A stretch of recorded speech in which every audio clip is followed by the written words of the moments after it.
Nós começamos há 2 domingos atrás, acho que foi isso, que eu troquei com o Juninho.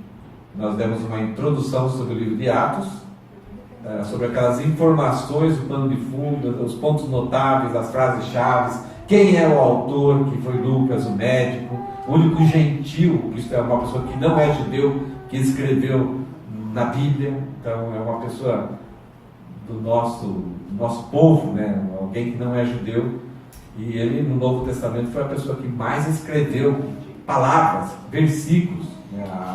Paulo foi o que mais escreveu livros, e ele com Paulo ali competiu. Acho que Paulo não percebeu, e Lucas, eu vou escrever um pouquinho mais, né? E Lucas escreveu um pouquinho mais de palavras do que o apóstolo Paulo. Chegaram a 2.100 e poucas, 2.178, que eu me lembro, parece que Lucas escreveu. E nós começamos essa caminhada dentro do livro de Atos. E trabalhamos um pouquinho sobre o versículo 1 e 2, mas nós vamos entrar novamente no versículo 1 e 2 e hoje vamos até o versículo 11. Mas eu acho que, tanto aqui no Japão, mas isso é uma característica muito forte dos brasileiros, né? O que acontece na ausência? Quando alguém é responsável, quando alguém está tomando conta, de repente, por causa de alguma necessidade, de alguma urgência, tem que sair daquele local. E aí, os índios ficam sem chefe. No Brasil, eu já presenciei muitas aventuras. Não sei se aqui é alguma coisa meio comum no Japão também. Se o ambiente muda, se alguma coisa assim diferente acontece. Tem um vídeo que há muito tempo atrás eu vi no Brasil. Eu gostaria de mostrar para vocês o que pode acontecer na ausência do chefe lá no Brasil.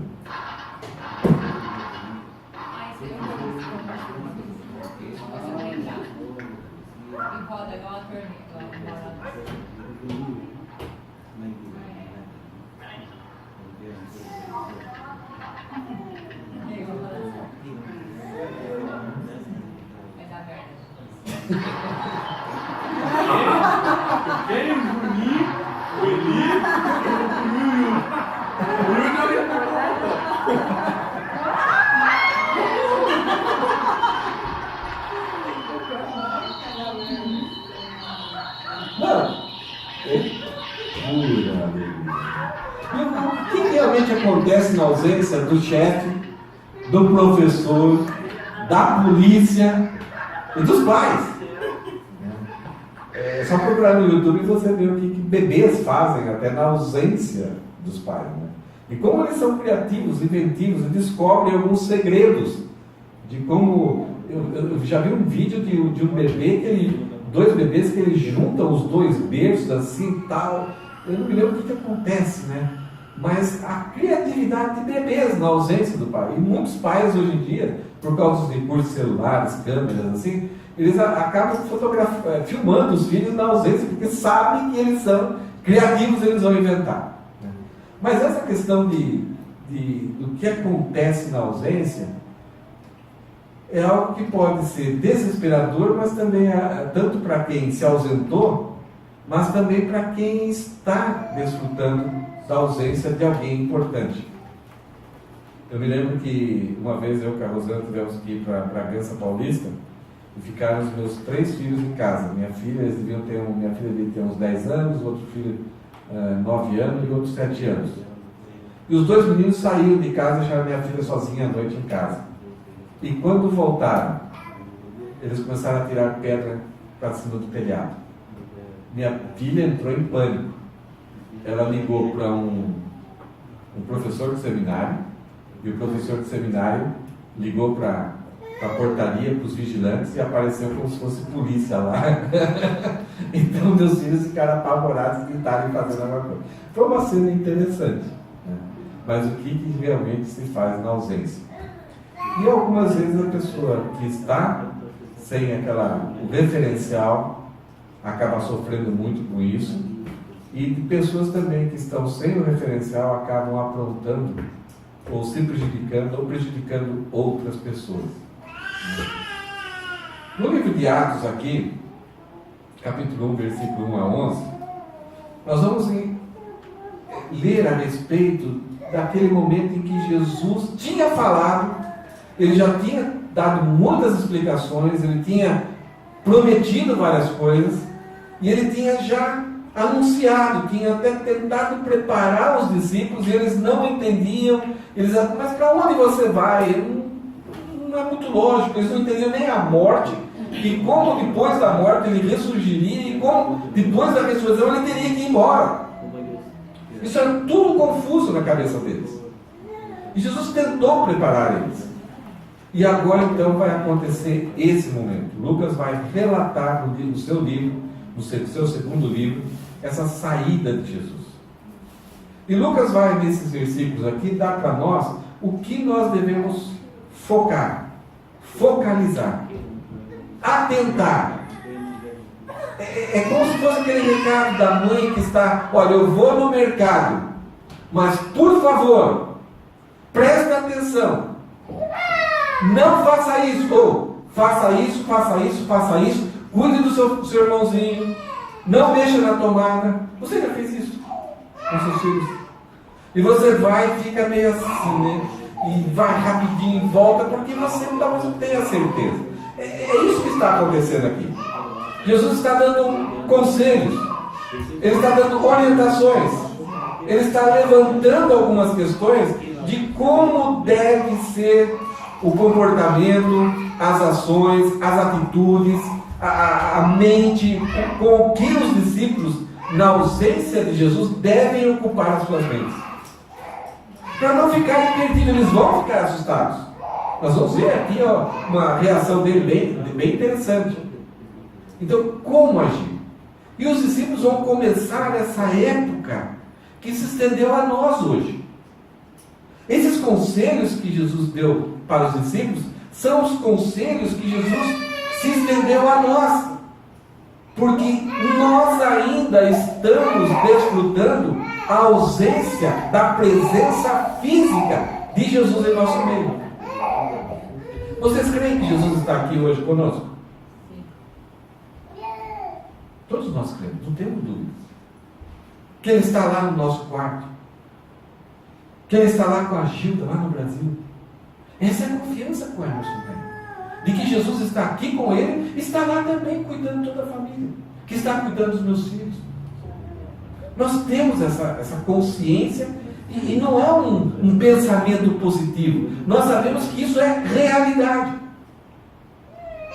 Mas a presença física de Jesus nós não temos. Nós temos o cuidado da presença dele, porque ele é onisciente, onipresente, e ao mesmo tempo ele deixou o Espírito Santo cuidando de nós. Então o Espírito Santo está espiritualmente dentro de nós, nos selando, nos guardando, nos preenchendo, nos dando segurança, testemunhando com o nosso Espírito. Esse é o conselheiro que está conosco. Mas os discípulos, por 3 anos e meio, estiveram fisicamente com Jesus, vendo Jesus. É diferente. Nós somos seres que valorizamos muito a matéria. O ser humano, ele se manifesta através do material. Então, quando temos a presença física de alguém, é isso que valorizamos. Quando o namorado, quando um casal de namorados estão namorando, eles curtem muito a ausência, hoje pelos recursos de internet, Skype, telefone, Messenger e tal, curte, bate papo ali, mas é suficiente, atenua o sofrimento, a angústia, mas o desejo de estar fisicamente, de tocar, de sentir o cheiro, de pegar na mão, de dar um beijo, de dar um abraço, o namorado só tem. É necessário. E Jesus está saindo fisicamente, está deixando o Consolador E ele então dá alguns focos, dá algumas orientações. Vamos ver no versículo 1 qual que é uma área que Jesus quer que a gente foque. Os discípulos vão começar um grupo chamado agora Igreja. E que esse grupo se estendeu até o Japão, se estendeu até o Peru, a Bolívia. Em algum momento nós nos incluímos nesse grupo. E para esse grupo, que é o grupo ministerial que Deus está usando agora, Deus usava Israel, agora vai começar a usar a igreja. E isso dura até hoje. Então Jesus Cristo vai dar orientações para que a gente tenha o foco. Nesses primeiros versículos aqui, o que Jesus quer que a gente focalize é a respeito, qual é a mensagem que nós devemos pensar. Hoje as igrejas e pregadores têm desenvolvido muitos ministérios, têm desenvolvido várias áreas, estudado, elaborado conferências sobre autoestima, motivação, como vencer isso, como vencer aquilo, e muitas vezes cobram até caro para vocês participarem disso. Mas parece que Jesus não está preocupado com isso. Ele está preocupado em que a gente tenha uma noção correta de qual deve ser a nossa mensagem, o foco da nossa mensagem. Olha só esses versículos aqui. Escrevi o primeiro livro, ao Teófilo, relatando todas as coisas que Jesus começou a fazer e ensinar. Então Lucas já começa a mostrar para nós que o foco da mensagem da igreja, enquanto ela existir, é a pessoa de Jesus. Por isso que nós falamos que a igreja deve sempre vislumbrar e encaminhar para pregar sempre uma mensagem cristocêntrica e uma mensagem de exposição bíblica. Não é 10 passos para você ter uma vida bem-sucedida. Isso, quando você conhece a Cristo, você automaticamente você já vai eliminar muitas coisas que atrapalham a sua vida. Mas Lucas está dando a ideia de que o centro da mensagem da igreja é Jesus. É a pessoa de Jesus. Nunca o mundo evangélico foi tão grande como nos dias atuais. Mas nunca na história o mundo evangélico foi tão analfabeto quanto a Jesus como nos dias de hoje. Pessoas não sabem nada a respeito de Jesus. Não sabem quem ele é, o propósito da missão dele, por que ele veio aqui na terra.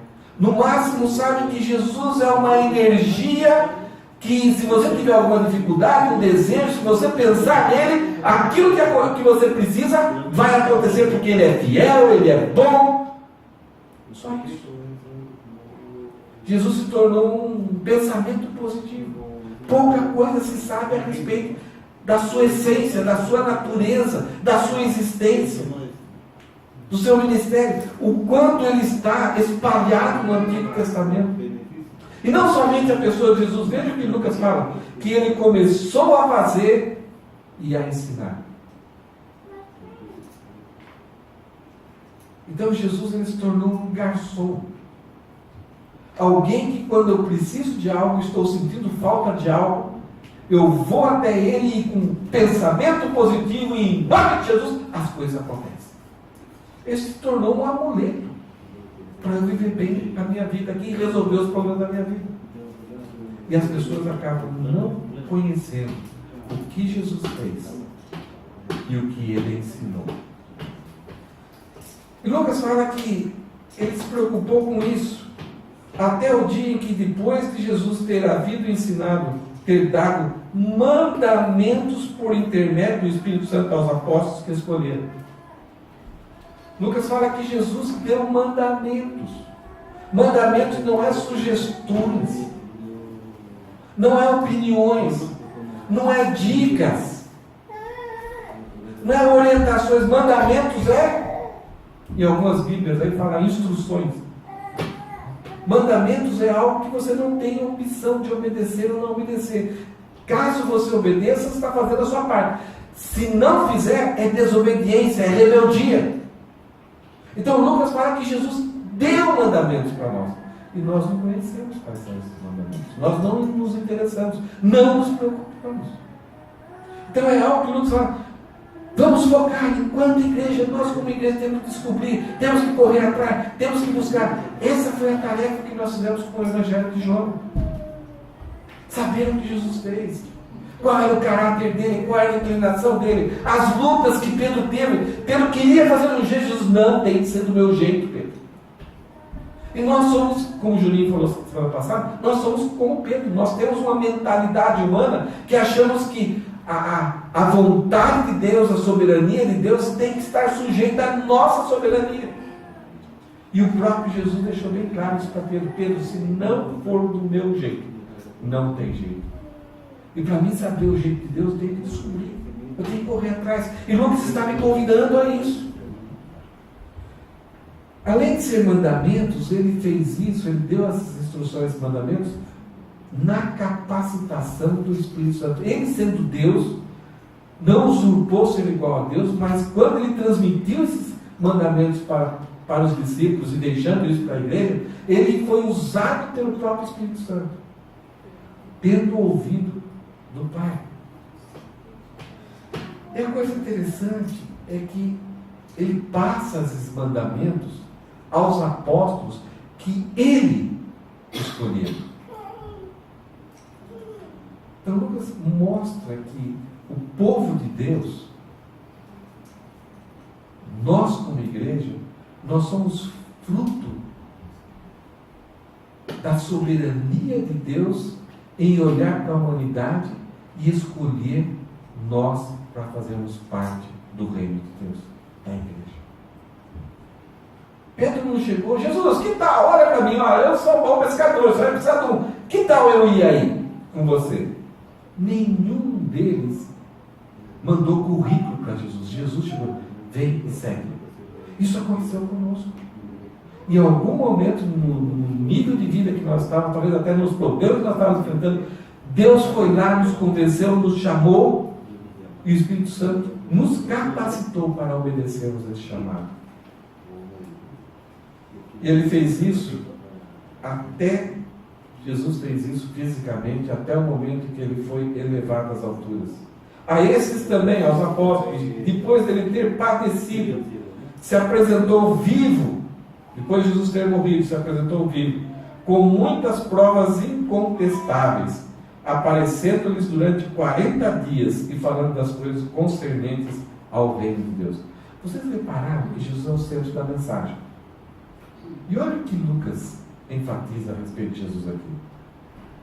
Ele enfatiza que Jesus fez, ensinou, escolheu, foi elevado às alturas, padeceu, se apresentou vivos, e a forma com que ele se apresentou vivo, que é o maior milagre, andar sobre as águas, multiplicar os pães, é um pouco aceitável, mas de repente morrer e ressuscitar poderia ser uma ilusão dessas pessoas, dos discípulos, que na perda de Jesus, de repente alimentaram uma fantasia por causa do sentimento tão grande que eles tinham por Jesus.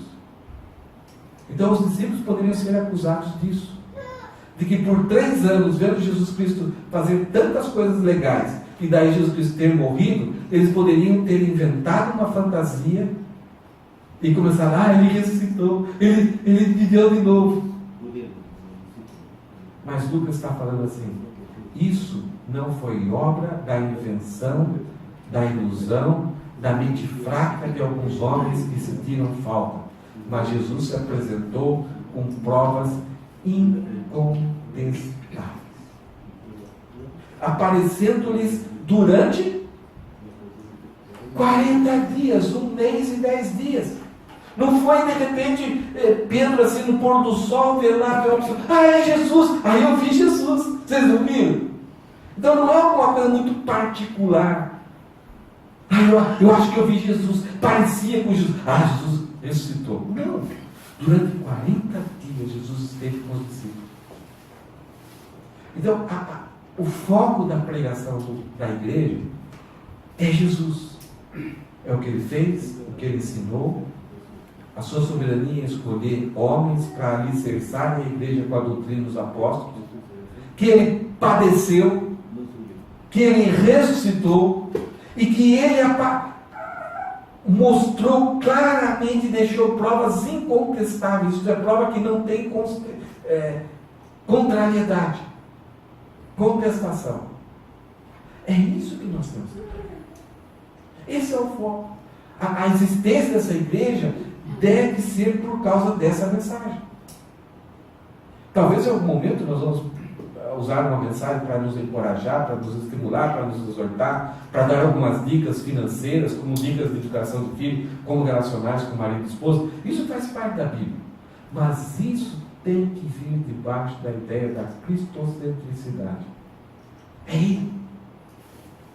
E além disso, veja aqui, olha o que o próprio Jesus gastou nesses 40 dias, o que ele fez nesses 40 dias depois de ter ressuscitado. Ele já tinha feito, mas agora depois, durante os 40 dias, vejam a ênfase que Jesus deu, aparecendo-lhes durante 40 dias e falando das coisas concernentes ao reino de Deus. Então, a mensagem da igreja, na ausência física de Jesus, deve ser o próprio Jesus, tudo sobre Jesus, e também sobre o reino de Deus. Mas o que é o reino de Deus? Veja o capítulo 19 e 8, versículo 8 de Atos. É isso que vai acontecer durante o livro de Atos. Os apóstolos vão seguir aquilo que Lucas e aquilo que Jesus orientou eles a fazerem. O próprio Paulo vai ser chamado posteriormente, depois desse evento. E o próprio Paulo vai ser discipulado pelo próprio Jesus ressuscitado. Ele vai receber essas orientações que Jesus passou para os discípulos. E veja no capítulo 19, versículo 8, o que Lucas relata. Durante 3 meses, Paulo frequentou a sinagoga, onde falava ousadamente, dissertando e persuadindo com respeito ao reino de Deus. Paulo, numa certa cidade, enquanto ele não foi expulso, enquanto não ficaram bravos com ele, ele aproveitou a oportunidade que os judeus se reuniam num lugar como esse, mais ou menos 120 pessoas, e ali ele estava dissuadindo, persuadindo, dissertando. Dissertando é explicar nos mínimos detalhes, explicar todos os detalhes, as informações, as combinações do Antigo Testamento e agora com a vida de Jesus e como vai ser no futuro. E persuadindo, tentando convencer as pessoas. Não era simplesmente uma aulas de informação. Ele fazia com que as pessoas entendessem, compreendessem e aceitassem, assimilassem. E aquilo teria... Paulo forçava, ele usava de todas as ferramentas e com a ajuda do Espírito Santo e com a sua sabedoria para que a pessoa mudasse a sua vida. O que é o reino de Deus? O reino de Deus é o poder de Deus sobre as coisas. É o domínio de Deus, é o governo de Deus sobre tudo. No Antigo Testamento, várias vezes nos Salmos dos Profetas, fala que o Senhor reinará eternamente. Essa é uma grande promessa que tantos profetas, os reis, obtiveram, que da descendência de Davi, alguém um dia seria levantado, o amado de Deus, que governaria todas as nações, com um cetro de ferro. Então, quando a gente olha muitas vezes o cetro de ferro, então vai ser com paulada, de cacetada. Não, a ideia do cetro de ferro é algo inquebrável, algo que não muda, algo que não se desfaz, algo seguro, algo estável. Essa é a ideia. Então a promessa do Antigo Testamento é que um dia Deus estabeleceria o seu reino, e esse reino teria a habitação do leãozinho, do leão com a ovelhinha, da áspide, da serpente com a criancinha brincando. onde a própria natureza, que somente tem instinto, se converteria ao domínio e à orientação do próprio Deus. Só que essa promessa do Antigo Testamento, os habitantes desse reino serão habitantes que serão transformados. Não será, o reino de Deus não é uma cristianização do mundo. Não é como Constantino, no ano 300, depois de vencer uma batalha e ele ter tido um sonho que se ele levasse uma flâmula com um símbolo da igreja, ele ganharia essa batalha. Ele foi e fez isso, e depois falou, puxa, tem algum Deus que usa uma cruz, alguma coisa? Tem os cristãos aí. Então a partir de agora o Império Romano é cristão. Reino de Deus no futuro não é uma cristianização do mundo. Não é Deus decretar, não, agora vocês estão sob o domínio. Não, o reino de Deus ele já está agora, ele já existe. Ele existe através do coração transformado, regenerado, daquelas pessoas que entenderam que Jesus é, o que ele veio fazer, e aceitou e creu no seu sacrifício, se arrependeu dos seus pecados e foi transformado e regenerado. Então nós começamos a fazer parte dos cidadãos desse futuro reino. O reino começa por dentro. E somente participarão desse reino as pessoas que foram regeneradas pelo Espírito Santo. Então não será uma cristianização. Será um reino espiritual transformado. Isso já está começando. O reino está entre vós, que Jesus Cristo falou. O reino está entre vós. Isto é, já existe pessoas, a cidadania do reino já existe. Pessoas que já são cidadãos do futuro reino, já estão vivendo no nosso meio. Só que Cristo, mesmo tendo soberania e controle sobre tudo, ainda não estabeleceu o seu reino. Mas um dia, no dia que ele voltar, ao eliminar todo o mal, toda a rejeição, toda a rebeldia, ele vai estabelecer o seu reino com todas as pessoas e somente com as pessoas que foram regeneradas. Então o reino já existe, mas um dia Jesus Cristo vai estabelecer o seu reino. Essa é a mensagem da igreja. Porque se no futuro Jesus Cristo vai estabelecer o seu reino com as pessoas regeneradas, significa que as pessoas que não foram regeneradas, elas não vão estar nesse reino. O ingresso para entrar nesse reino é grátis, é gratuito. Mas é necessário que a pessoa creia e tenha fé para poder entrar nesse reino. E crer, se arrepender, é uma ordem que Deus deu. Não é uma escolha, não é uma opção, é um ato de obediência. Então o mundo está diante dessa situação. Aquela pessoa que obedecer, crer em Cristo, ela recebe o tiqueto, o selo do Espírito Santo, para poder fazer parte da cidadania do futuro reino. Mas infelizmente aquela pessoa que rejeita, se rebela contra o convite de Deus, ela terá um destino fora do reino, reservado para os demônios e seus anjos. Então, a missão da igreja é falar quem Cristo é e que o reino já existe e que no futuro o reino será implantado. E para aquelas pessoas que creem, farão parte do reino, mas para aquelas que não creem, elas serão lançadas no fogo do inferno. Essa é a missão da igreja. Esse é o desafio que Deus coloca diante de nós para nós fazermos enquanto estamos aqui. Cantamos louvor, adoramos, ceiamos, lembrando o que Jesus Cristo fez por nós, nos contribuímos para manter a existência da igreja, para que nós tenhamos o ministério da igreja, com o propósito de falar para todo mundo quem Jesus Cristo é e que Ele já reina em nossas vidas, mas em breve Ele reinará sobre o mundo e aí eliminará o mal e estará somente com as pessoas regeneradas e salvas. Esse é o desafio, essa é a operação que Deus convidou a igreja a realizar. No Brasil tem a Operação Lava Jato.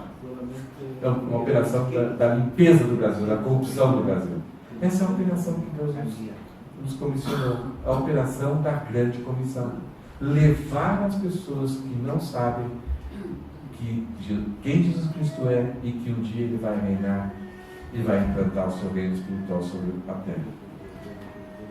Veja o versículo 4.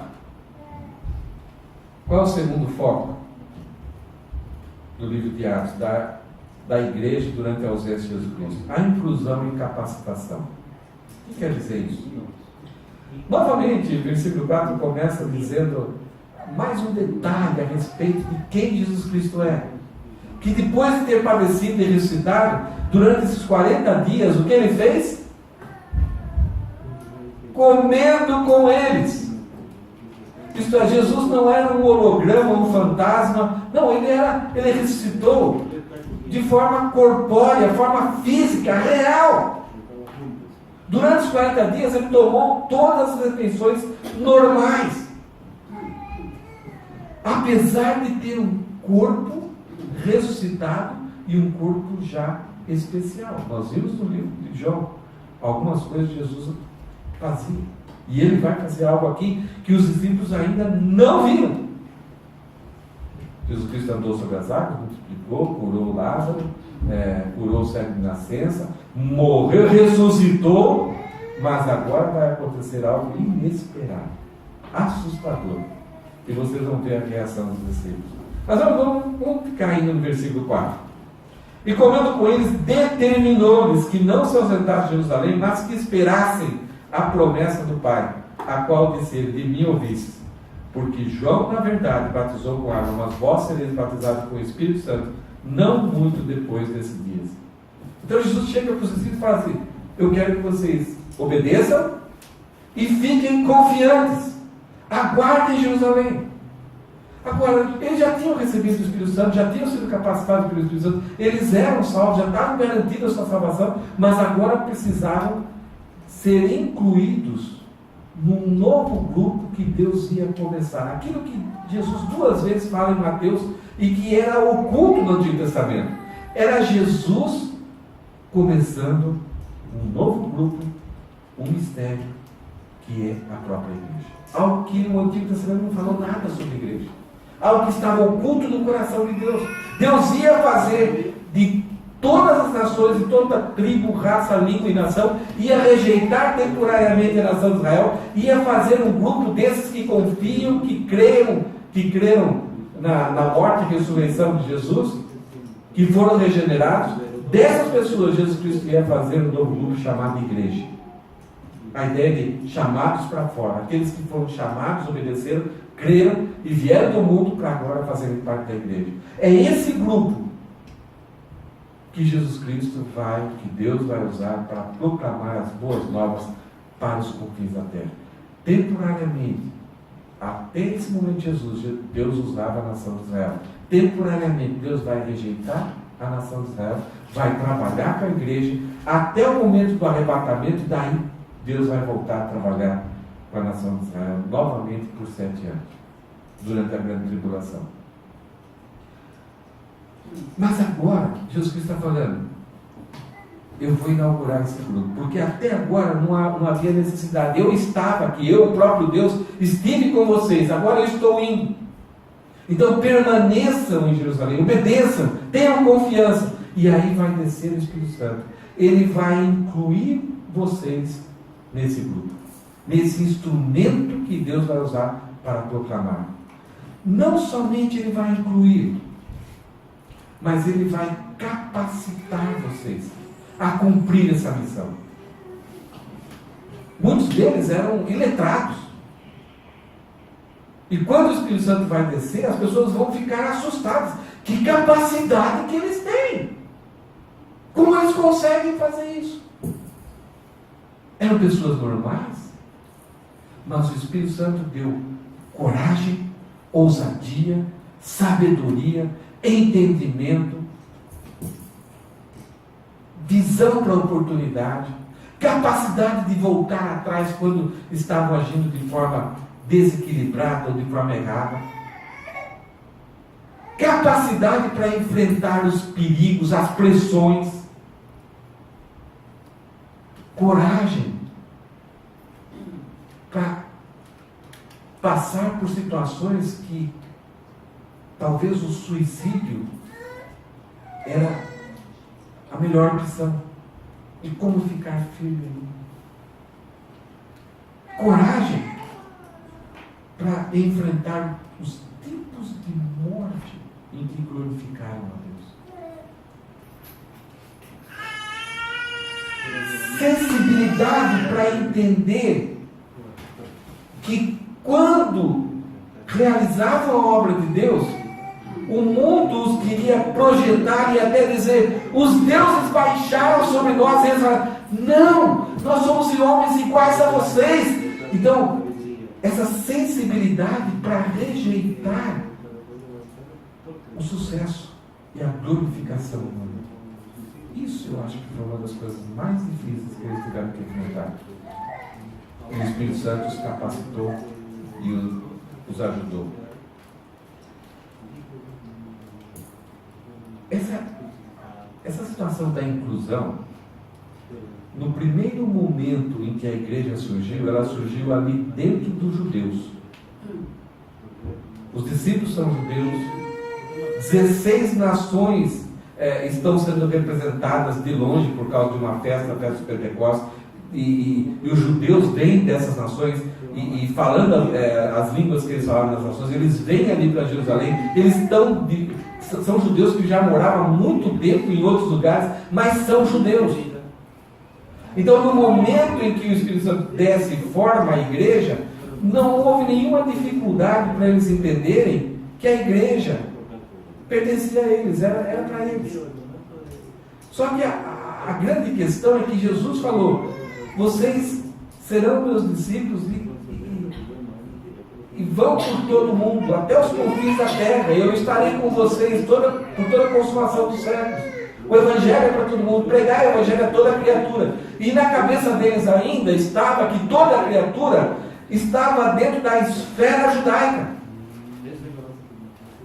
Por isso que de repente o Evangelho ele sai de dentro dos judeus, e Deus tem que provar para eles que os discípulos de João Batista também deveriam fazer parte da igreja. Depois ele tem que também demonstrar para os apóstolos que os samaritanos podem fazer parte da igreja desde que sejam regenerados. Que o samaritano era judeu sem pedigree, judeu misturado. E depois então há uma outra manifestação com a família de Cornélio, Deus provando que a graça se estendia até aos gentios, e do qual nós fazemos parte. Então Deus mostrando que através do Espírito Santo Deus está incluindo qualquer pessoa que seja regenerada para dentro da igreja. Então não é mais só os judeus, agora é toda pessoa que crê. E ao mesmo tempo ela é selada, ela é batizada, e é isso que vai acontecer no versículo 2 Timóteo 1,17. Veja aqui que 2 Timóteo 1,17 fala: porque Deus não nos tem dado espírito de covardia, mas de poder, de amor e de moderação. Então, além da inclusão, esse Espírito Santo deu para os apóstolos não espírito de covardia, mas de poder, capacidade, mas de amor. Então o poder está mais relacionado com aquela capacidade, aquela ousadia de muitas vezes confrontar o pecado, de pregar o Evangelho para pessoas assim que sejam maiores, que tenham autoridade contra você, que podem mandar você para a cadeia, e você tem coragem de chegar lá e falar: se você não crer em Jesus, você vai para o inferno, sabendo que aquela pessoa tem autoridade de só dar um sinal e mandar você para a cadeia, para a prisão, para a morte. Então, poder para não adulterar o Evangelho, poder para entender e usar palavras com lógica para expor o Evangelho, e autoridade. Só que ao mesmo tempo, esse Espírito é um Espírito de amor, é aquele Espírito que vai perdoar, que vai correr atrás da necessidade, que vai socorrer. que vai carregar no colo, que vai trazer de volta para a igreja uma pessoa que trouxe problemas sérios para a igreja e abandonou a igreja, mas de repente passou pedaços difíceis da vida e agora clama para a igreja: por favor, me perdoe. E a igreja então vai ter amor suficiente para que venha para dentro, para que Satanás não tenha mais poder sobre a sua vida. Agora, o que aconteceria se o Espírito Santo só desse poder para nós? Fazer arrebentar com todo mundo. Ele só ia arrebentar. É muita autoridade. Agora, o que aconteceria se o Espírito Santo só desse amor para nós? Hã? Não. Seria uma meleca. Nós nunca falaríamos para ninguém que a pessoa está em pecado, que o que ela está fazendo está errado. Porque a gente amaria, a gente teria tanta dificuldade, porque a gente se preocuparia tanto com ela e falar: olha, você está em pecado, a gente sabe, ela vai ficar tristinha, então eu não vou falar. É por isso que esse Espírito Santo, ao mesmo tempo que ele não dá um espírito de covardia, mas ele é poder, ele é amor, mas ao mesmo tempo ele é moderação.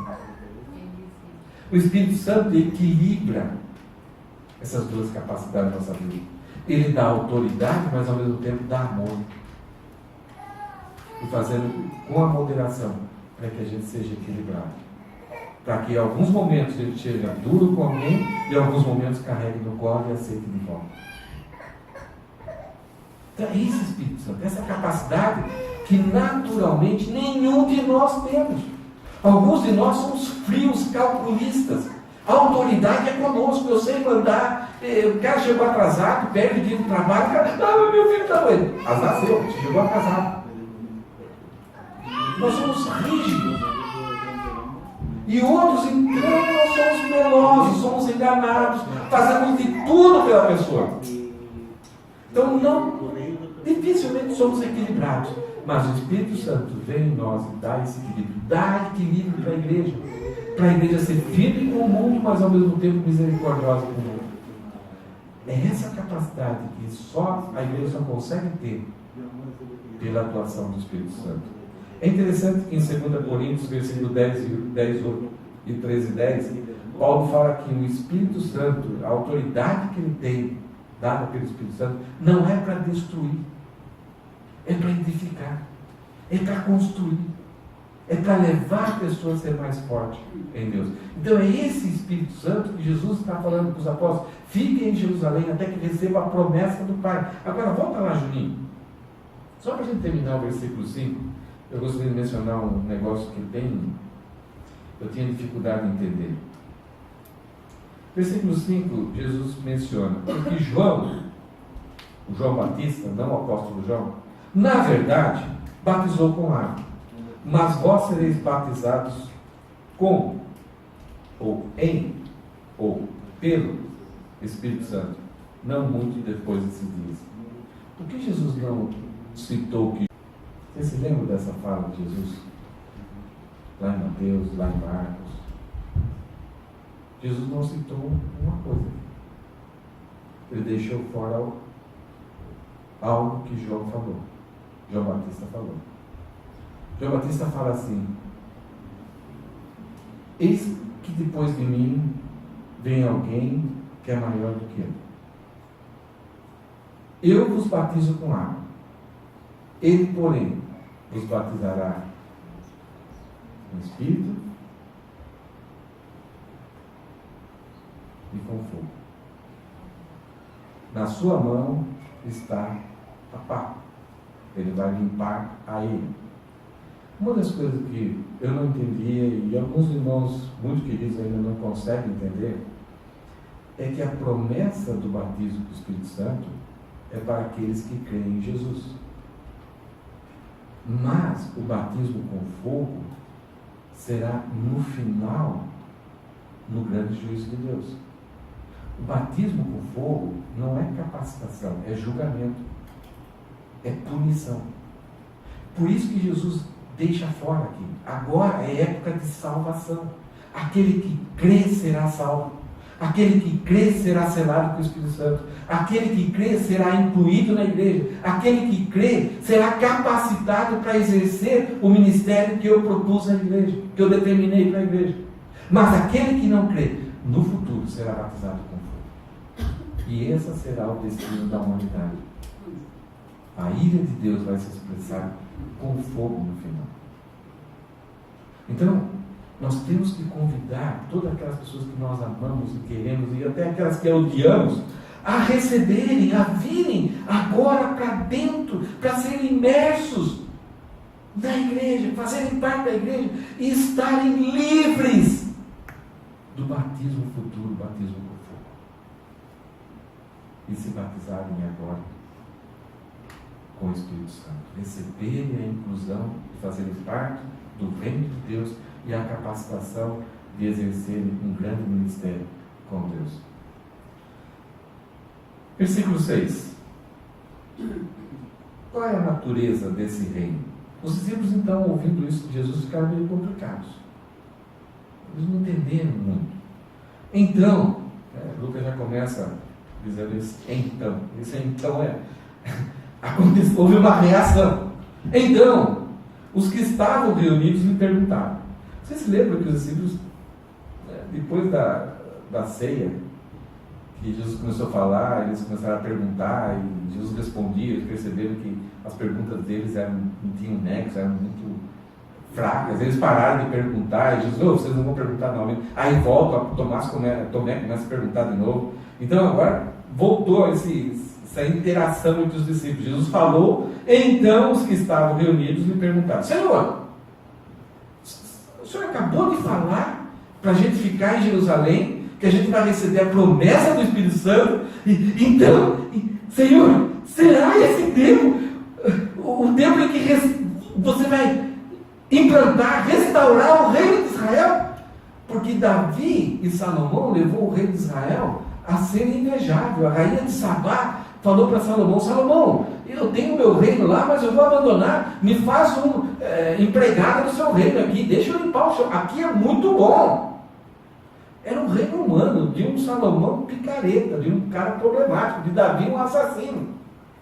E já era uma época em que as nações se admiravam desse reino, de Salomão e de Davi. Mas por causa do pecado de Salomão, o reino se dividiu 10 tribos ao norte, 2 ao sul. No ano 622, as tribos do norte foram extintas. No ano 606, o reino do sul foi levado para a Babilônia, nunca mais teve rei na nação de Israel. Em mais 600, 700 anos, a nação de Israel não teve rei. E nesse tempo ela foi dominada pelos assírios, babilônicos, gregos, pelos persas, pelos gregos e pelos romanos. E agora, na época de Jesus, é um domínio terrível. E os discípulos já tinham passado por uma experiência um pouco frustrante com Jesus.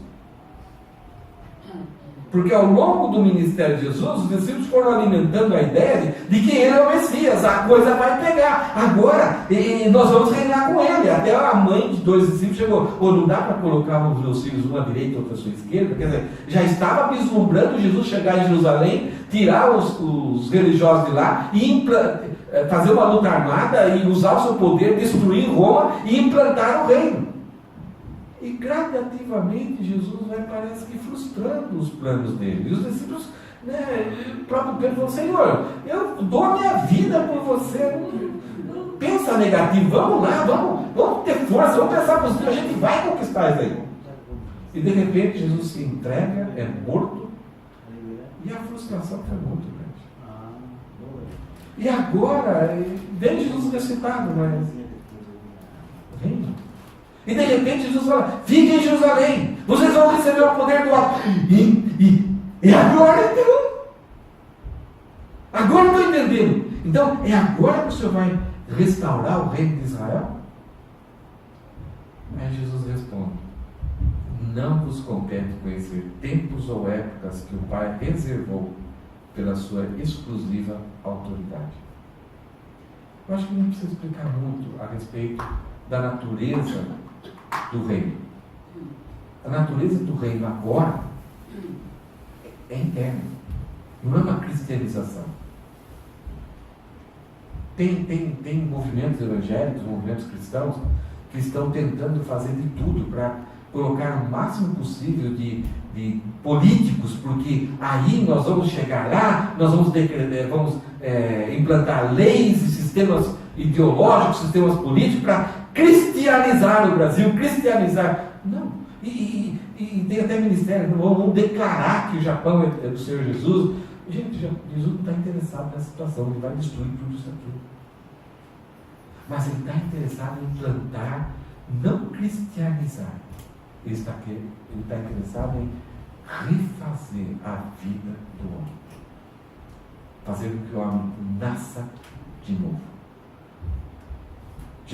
Deus e Jesus não têm interesse nenhum em cristianizar nenhum país. E Deus e Jesus não têm interesse em cristianizar você e os seus filhos. Muitas vezes a gente acha que para agradar a Deus nós temos que nos tornar cristianizados. O que quer dizer isso? É praticar religiosamente um comportamento religioso. O que é isso? É frequentar uma igreja, é contribuir financeiramente, é se agregar. Mas ainda quem é dono do meu coração sou eu. Eu não creio que Jesus morreu por causa da minha depravação total, que eu não tinha capacidade, que eu estou destinado ao inferno. E se eu não crer, se eu não me arrepender dos meus pecados, eu não terei a salvação. Se eu não aceitar gratuitamente a oferta de Jesus lá na cruz, eu não serei salvo. Então Deus não está preocupado em cristianizar você, que de repente você vista uma roupa terno e gravata com uma Bíblia de 2 quilos aqui debaixo do braço, assim, com um desodorante, e você anda assim, então... Não está interessado. Isso é até perigoso para você, é mais perigoso para você mesmo. Agora, Ele quer mexer no nosso coração. E na maioria de vocês, eu creio, é só você que pode testemunhar. Ele já bagunçou. Ele gerou um novo homem. E esse novo homem, dentro da sua vida, tem lutado contra o velho homem.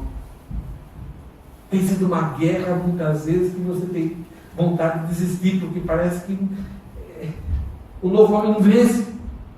Se existe essa luta, é o maior sinal de que você é filho de Deus, você foi gerado de Deus.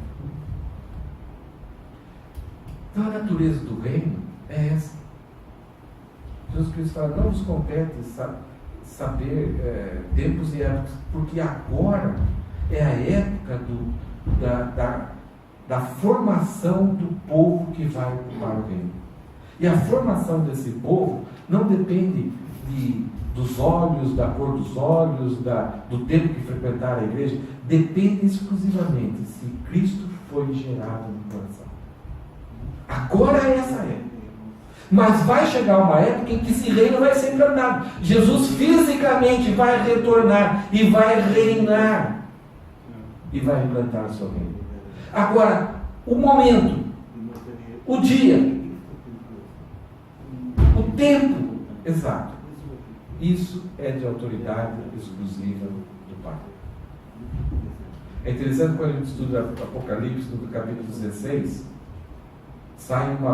quando está no final da tribulação, sai uma voz do santuário dando a ideia de que é Deus que começa a falar, porque os anjos estão falando, os anciões estão falando, o próprio Jesus está falando, tem muita coisa acontecendo, mas de repente quando chega quase no final, ali vai acontecer os últimos momentos, a batalha final, onde Jesus vai lutar contra o anticristo, a bênção, o falso profeta, vai destruir todo o mal.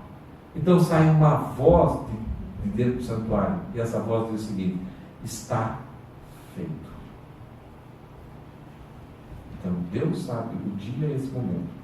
No livro do Apocalipse fala as coisas que vão acontecer, e ainda dando a ideia para nós, não que a gente vai saber todos os detalhezinhos, mas dando a ideia de que o Cordeiro vai lutar por nós e Ele é que vai vencer, então a vitória está garantida.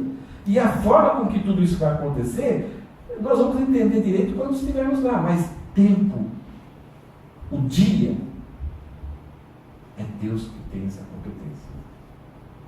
Então, Jesus está falando para vocês assim, vocês não precisam entender a natureza do reino que está agora, ele já está com vocês o reino. Mas o dia que vai acontecer, a volta iminente, a que pode acontecer a qualquer momento, e a volta física de Jesus, essa autoridade é exclusiva do Pai. Ninguém tem essa capacidade. Tem um grande grupo religioso que já marcou a volta de Cristo umas 5, 6 vezes. Ele nunca desceu e se inventaram uma desculpa. É os testemunhos de Avalim. Versículo 8. Olha que coisa interessante.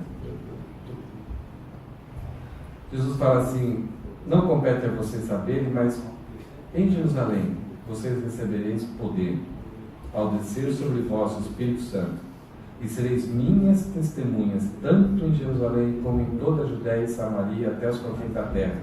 Ditas essas palavras, foi Jesus elevado às alturas, à vista deles, e uma nuvem encobriu dos seus olhos. Então Jesus fala: olha, deixa de lado. O reino está entre vocês.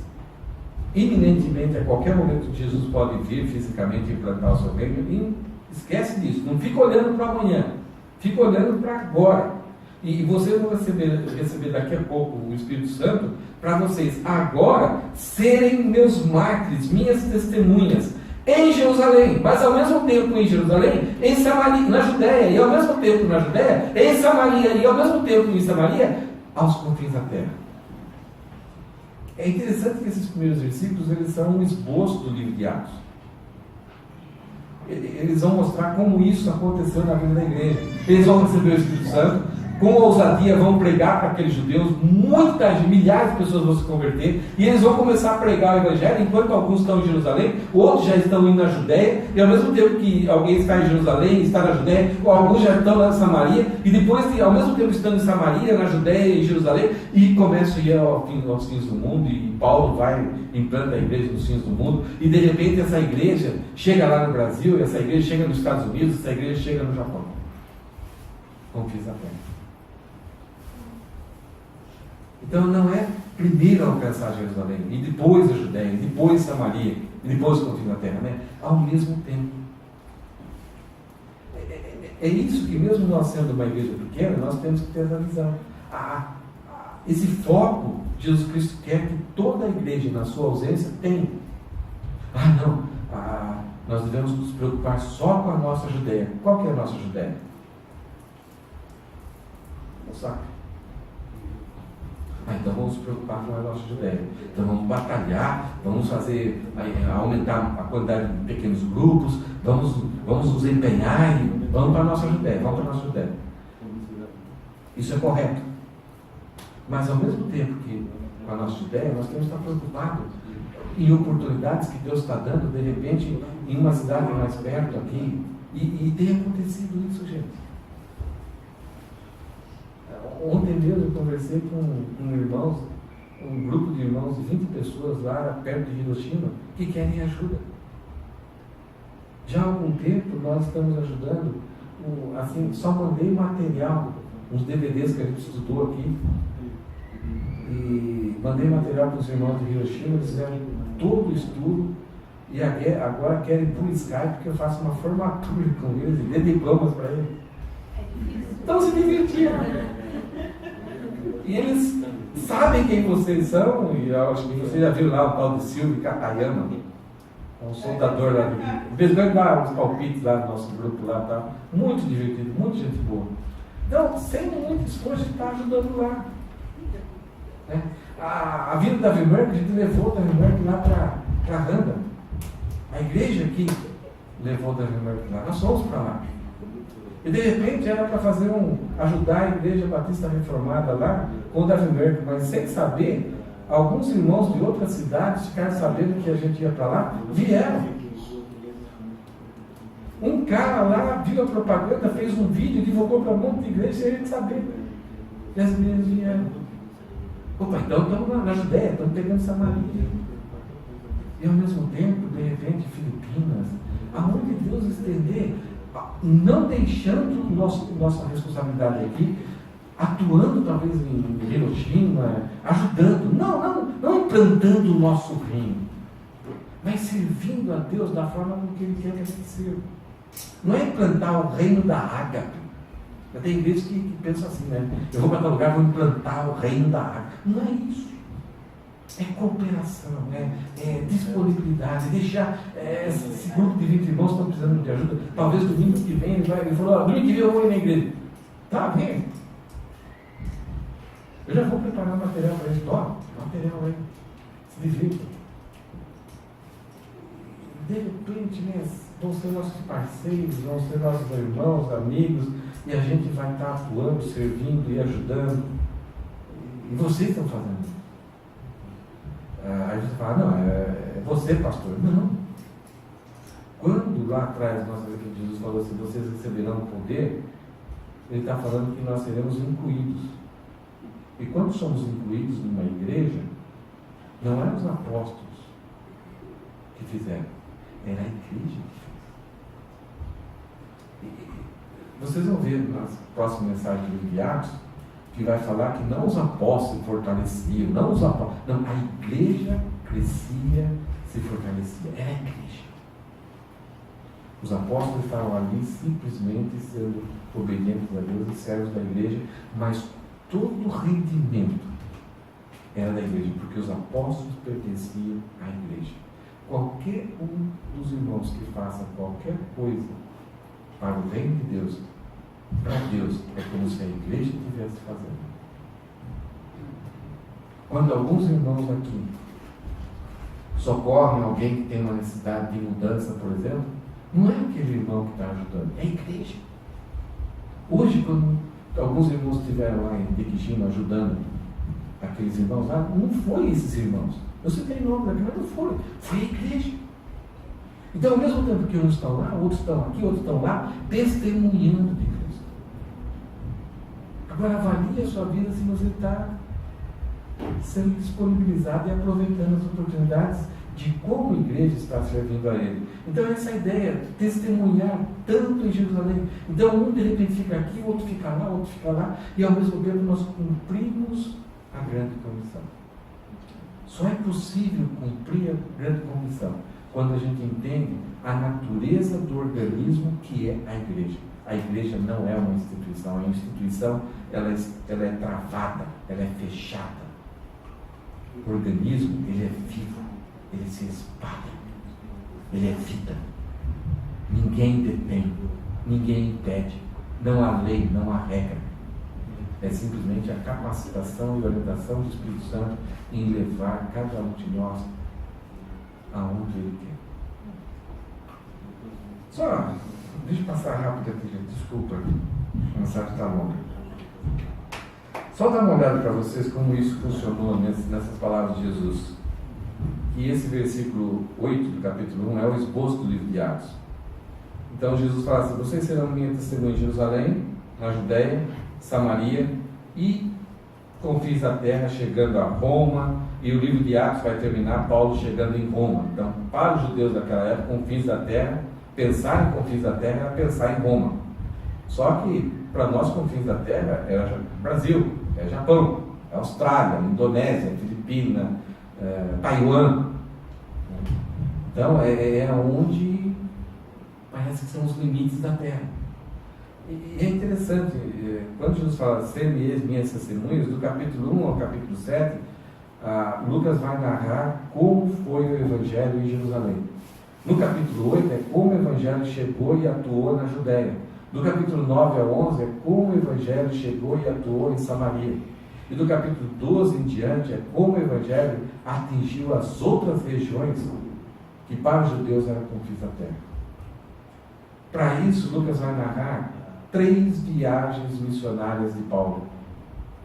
Ele saindo sempre de Antioquia, fazia um percurso, chegava até uma certa altura, depois voltava novamente conversando com as igrejas, vendo como eles estavam, e voltava a dar relatório em Antioquia. 3 vezes ele fez isso, com viagem, cada uma de uma forma diferente. Até que ele faz a última viagem, quando ele é preso e ele é levado para Roma. Então, o livro de Atos vai falar dessa história de Paulo, em ser usado por Deus. Até o capítulo 9 vai falar de Pedro, do capítulo 9 em diante vai falar de Paulo sendo usado por Deus juntamente com os irmãos que eram companheiros deles a levar o Evangelho até os confins da terra. Só terminando aqui então, versículo 10 e 11. Então Jesus disse para os discípulos: vocês receberão, não compete receberão poder, ser-me-eis minhas testemunhas, não compete a vocês entender o tempo e a época. E aí, quando Jesus começou a falar essas coisas, no versículo 9, falou que ele foi elevado aos céus. Começou a subir. Até esse momento, não tinha acontecido nada parecido com Jesus, com essa situação. Jesus tinha andado sobre as águas, já depois de ressuscitado, ele surgiu, ele dessurgiu, ele sumiu. Mas de repente eles estão ali conversando num dia, como se a gente estivesse aí na rua, e de repente Jesus começou a subir.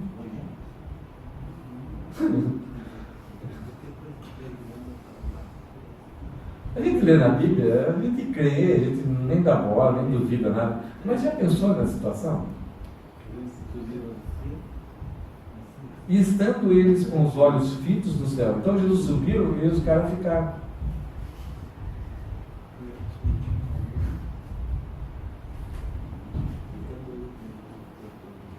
Estando eles com os olhos fitos no céu, enquanto Jesus subia, eis que 2 varões vestidos de branco se puseram ao lado deles e lhes disseram: varões galileus, por que estáis olhando para as alturas? Esse Jesus que dentre vós foi assunto, foi para o céu, virá do modo como viste subir. Vocês viram ele fisicamente subir, ele virá fisicamente. O que está acontecendo aqui? E o texto fala que Jesus subiu e uma nuvem o encobriu da vista dos discípulos. E os discípulos ficaram olhando lá para cima, boca aberta, e ficaram paralisados. Que aplicação que a gente pode fazer daqui? Parece que Deus chegou para os 2 anos e falou: desce lá e fala para o pessoal se mexer. Eles já receberam a promessa, eles sabem que agora vão trabalhar com a igreja, eles sabem aonde que eles têm que trabalhar, é por todo lugar, não é só em Jerusalém, é a Judéia, Samaria e os confins da terra. Eles vão receber a capacidade, mas eles estão paralisados. Chega lá e manda eles trabalharem. Agora é época de ficar em Jerusalém, o lugar mais perigoso para eles, mais ameaçador, mas permaneçam lá, tenham confiança, obedeçam, que vocês vão receber o poder. Receberão a capacitação. Vou formar a igreja através de vocês. Mas parem de ficar olhando para cima. Mexam-se. Muito do movimento evangélico hoje está na igreja gastar muito dinheiro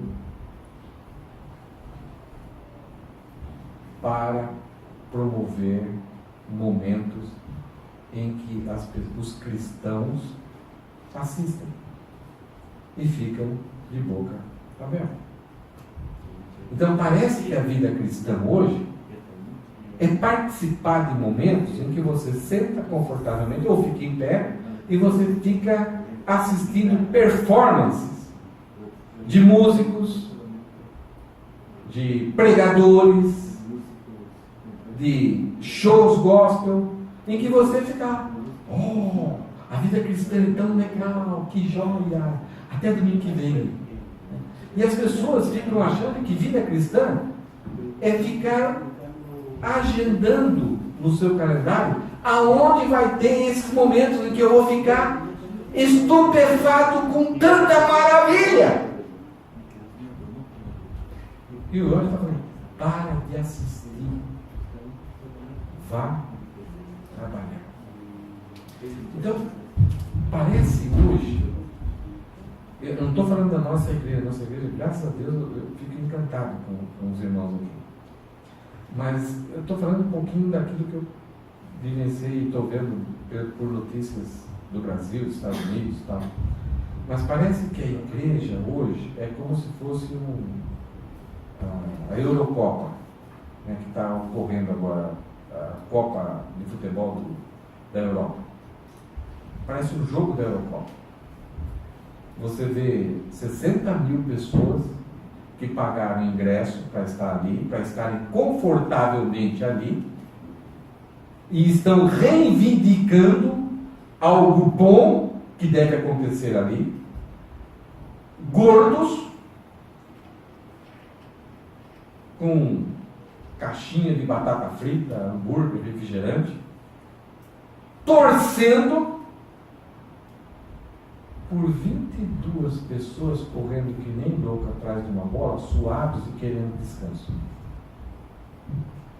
Então, a igreja hoje, evangélica, ela tem um grande número de pessoas, mas ela parece estar vivendo um momento em que a maior parte das pessoas estão, como se diz, atrofiadas de tanto assistir.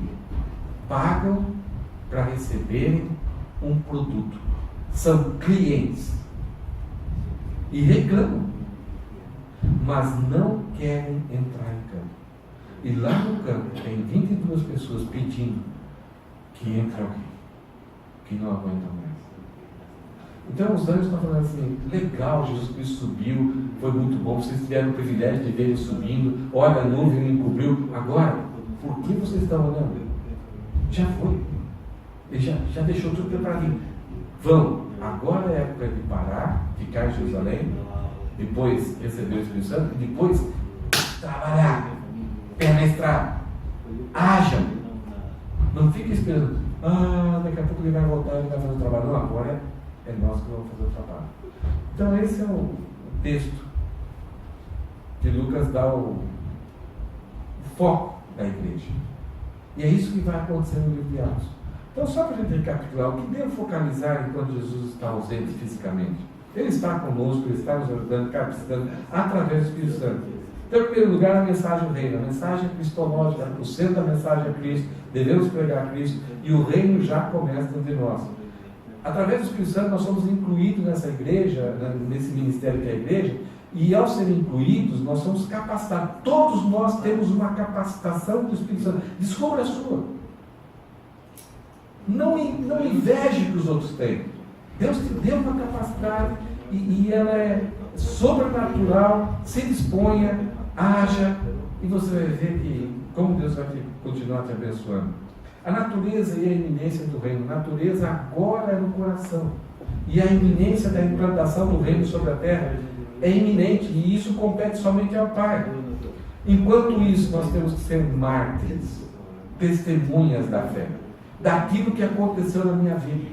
Talvez ao pregarmos para as pessoas, ao falarmos de Cristo, ao falarmos do reino, ao falarmos da volta de Cristo, as pessoas não vão crer, não vão aceitar, não vão querer saber, e elas vão falar para você: olha, não creio, não acredito em nenhuma palavra que você diz, mas o seu entusiasmo me contagia. O que quer dizer isso? Que ao pregarmos, ao falarmos da mudança que aconteceu na minha vida, ao falarmos de Jesus, ao falarmos do reino, isso tem que ser algo como se estivéssemos falando da coisa mais preciosa que nós temos no mundo. Eu sou crente. Eu aceitei Jesus. Fazer o quê? Meus filhos também são crentes, eles ficam bravos, eu não vou. Quem quer ser? Quem crê em Cristo? Quem quer crer em Cristo? Segunda-feira é tão ruim. Por quê? Dá uma canseira, eu não aguento fazer nada. Eu passo o domingo inteiro na igreja, é uma canseira. Quem que vai acreditar em Cristo? Agora, a pessoa pode não acreditar e não aceitar tudo que você fala, mas ela deve ficar impactada com o seu entusiasmo em viver a vida cristã.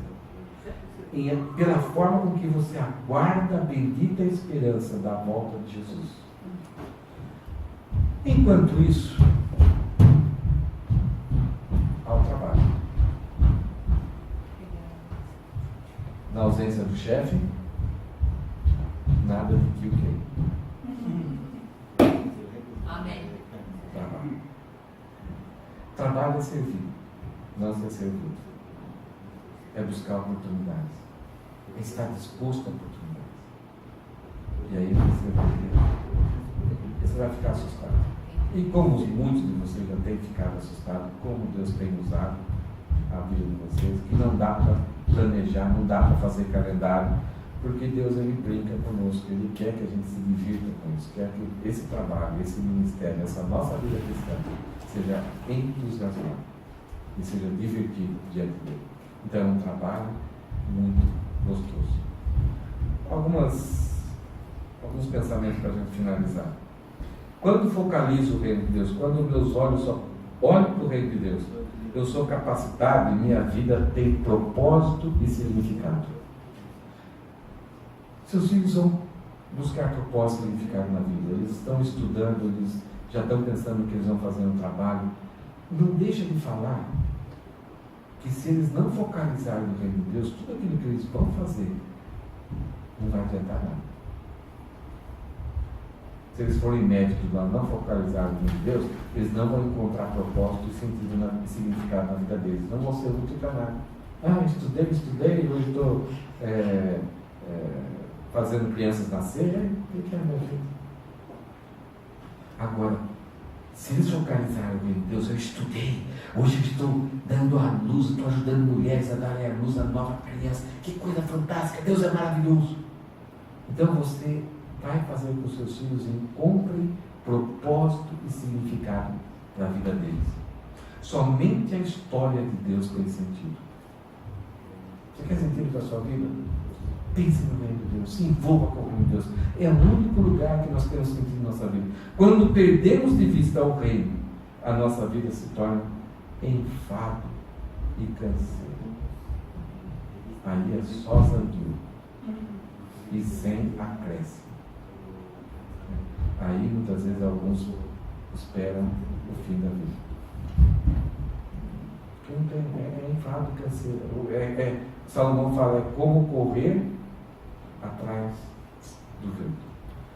Só para, já que a gente está pensando nisso, vamos lá para Eclesiastes.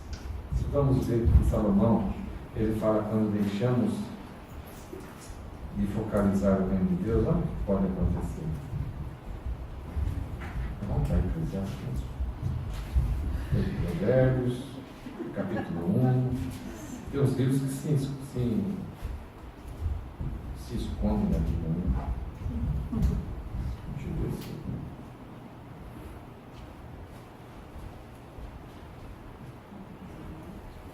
Versículo 1, capítulo 1, versículo 1. As palavras do mestre, um cara sábio, filho de Davi, é Salomão, rei de Jerusalém. Quer dizer que não é qualquer um que está falando isso. Todo mundo achou? Acessou sua Bíblia no celular? Veja o que Salomão começa dizendo no livro de Eclesiastes. Que grande inutilidade, diz o mestre. Que grande inutilidade, nada faz sentido. O que o homem ganha com todo o seu trabalho, que tanto se esforça debaixo do sol, gerações vêm e gerações vão, mas a terra permanece para sempre. O sol se levanta e o sol se põe, depressa volta ao lugar de onde se levanta. O vento sopra para o sul e vira para o norte, e dá voltas e voltas, seguindo sempre o seu curso. Todos os rios vão para o mar, contudo o mar nunca se enche. Ainda que sempre corram para lá, voltam a correr. Todas as coisas trazem canseiro. O homem não é capaz de descrevê-las. Os olhos nunca se saciam de ver, nem os ouvidos de ouvir. O que Salomão está falando? Quando alguém olha o mundo, olha a vida debaixo do sol, não contempla o reino de Deus, nada tem sentido, nada tem significado, nada tem propósito. Graças a Deus que você está incluído na igreja, graças a Deus que você tem capacitação dada pelo Espírito Santo para exercer o seu ministério, graças a Deus que você focaliza o reino de Deus, porque qualquer copinho d'água, qualquer pão que você dá para alguém tem significado, tem sentido, tem valor. E a gente sabe que está glorificando a Deus com aquilo que fazemos. Amém? Que grande desafio. Durante a ausência física de Jesus, esse deve ser o nosso foco, o nosso desafio.